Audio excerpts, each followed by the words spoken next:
Welcome back to What Arty Noobs for General Disturbance.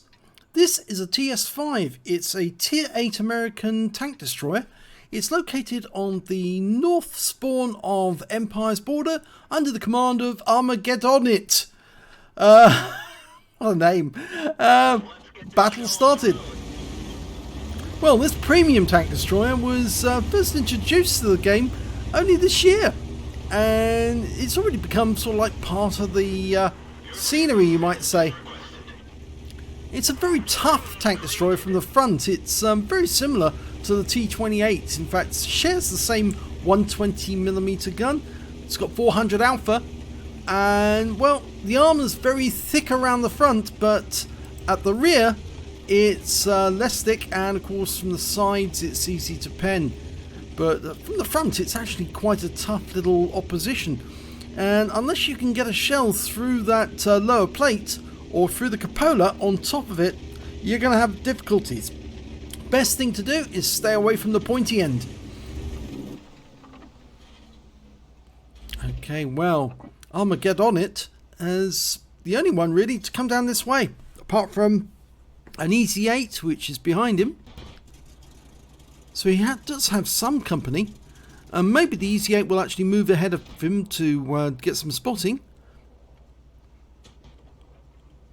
The rest of the force seem to have gone through the valley, and they've met some opposition already, and I suspect that the enemy realises that this side is fairly weak, because there's a whole bunch of enemy tanks been spotted in the short valley that leads from F1 all the way down to J5.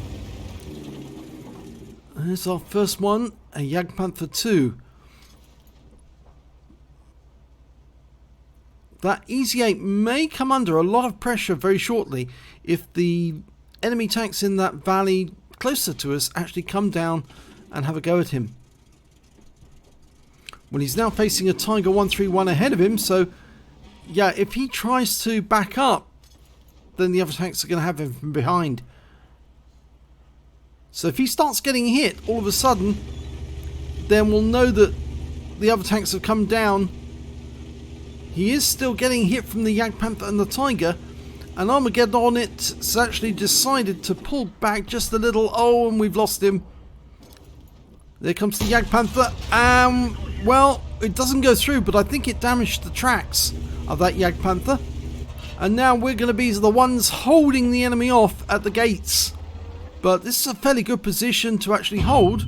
And he's bounced around off us straight away. And here comes the rest of the enemy. And there's an awful lot of them, including an E25 who's rapidly coming up on us. Now he can get behind us and pump us full of rounds in our rear. So we really do need to make sure we get him. And, oh, big hit. Tracked him. But we've got a long reload. 7 seconds to reload. So we're going to plant around into that VK. Meanwhile, the E25 is trying to get behind us, and he's succeeding to a certain extent, but we're trying to damage the enemy ahead of us. And there's a Jagdpanther, a Panther, and you see the E25 has hooked onto our arse, and he's not letting up.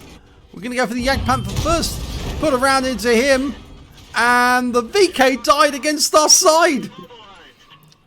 But the E25 is still giving us grief. And we're putting rounds into that Jagdpanther. One more round should be able to finish him off. Yep, gone. Okay, now the E25, he's still behind us, but he's very low on hit points. And we can push him back into the building whilst we're dealing damage to the enemy ahead of us.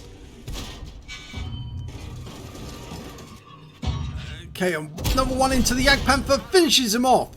Now, can we get rid of this E25? We rammed him to death by pushing him against the wall. He got so fed up, he just like shuffled his rear, and the E25 died. Okay, so 4 kills so far. We've held this pass against all comers.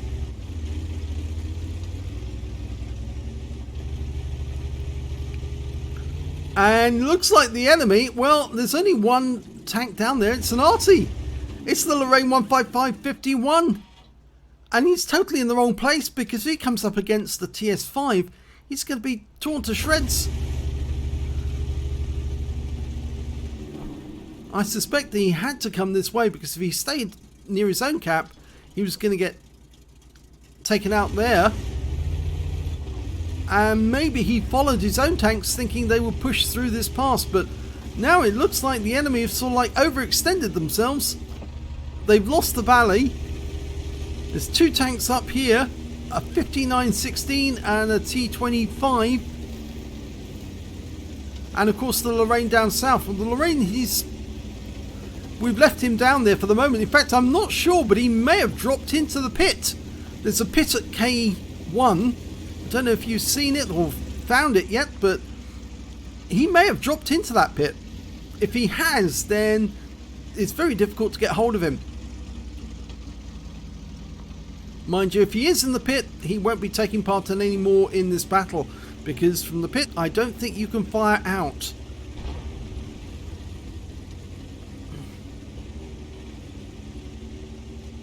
Well, we've platooned with the ISU 152, and it looks like he's having a bit of fun just the other side here with the T25 AT. Oh, the 5916 has been killed. I think the ISU 152 got him. So it's just the T25-2 now to kill. Or T25 AT. Oh, and he killed our ISU teammate. But we finished him off. And that just leaves the Lorraine 15551. Now, as I said, if he's in the pit, there's absolutely no way of getting to him other than falling on top of him. And that may not be possible either. So the best thing for the team to do is just cap out and win that way. I know you do earn... Oh, he's not in the pit, or is he? No. I'm wondering if he is in the pit or not now. He was just spotted again by the AT-7.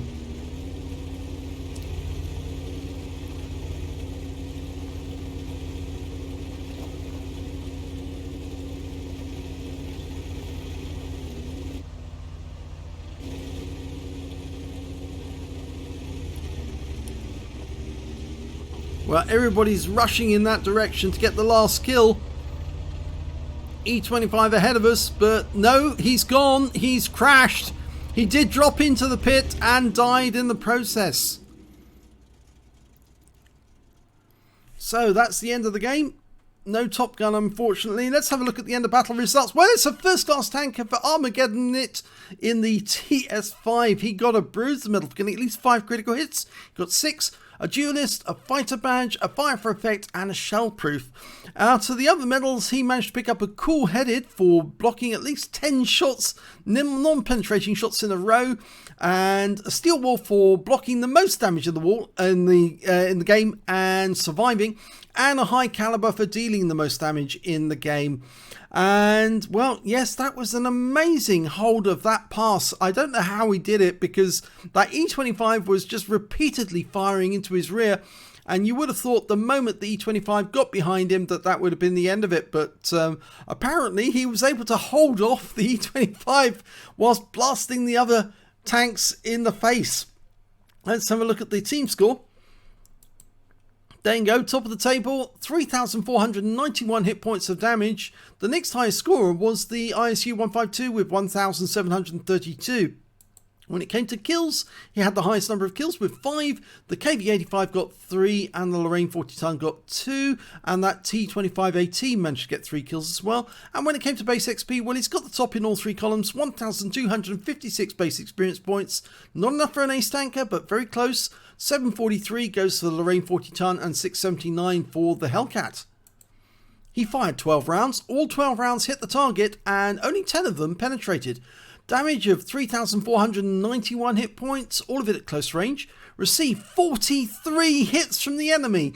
8 of them were penetrations, 35 non-penetrations, and most of those came from that E25 who latched onto his rear and just kept pumping the rounds in, but they just kept not getting through, and he blocked damage of 5,320 hit points in total. That's an absolutely massive score considering the number of hit points he had when he started, which wasn't that considerable. 3 enemy vehicles spotted, 5 enemy vehicles damaged, 5 destroyed. And on the credit side, he earned 68,565 credits, and after repair, ammunition, resupply and consumables took away 78,602 credits.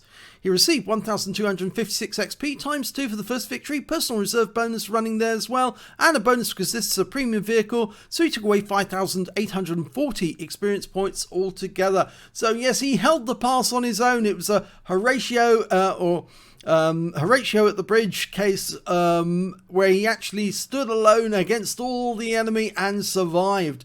Very well done indeed. If you, I should say Horatius at the bridge, not Horatio. If you enjoyed that replay, please give this video a like, do subscribe to our channel and hit that notification bell. Thanks for watching.